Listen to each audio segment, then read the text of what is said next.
शहीद सहाफ़ी जान मोहम्मद महर जे क़ातिलनि जी गिरफ़्तारी लाइ सखर पुलिस पारां शिकारपुर जे कचे वारे इलाइक़े में ॻरी मशीनुनि ज़रिए कचे में ऑपरेशन जो सिलसिलो जारी आहे।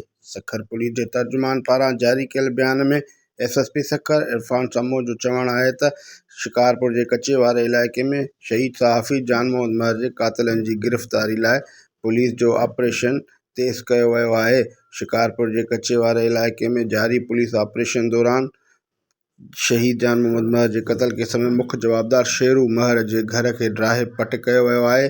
घर पको हुजण सबबि क्रेनुनि ऐं हेवी मशीनुनि ज़रिए ड्राथो पियो वञे। पुलिस जवाबदारनि जो घेरो तंग करे छॾियो आहे। जल्द जवाबदारनि जी गिरफ़्तारी अमल में अची वेंदी। एसएसपी सखर इरफान समो जो वधीक चवणु हो त शिकारपुर जे कचे में मौजूद शहीद सहाफ़ी जान मोहम्मद महर जे समूरनि क़ातिलनि खे गिरफ़्तार करे केफ़िरे किरदार ताईं पहुचायो वेंदो।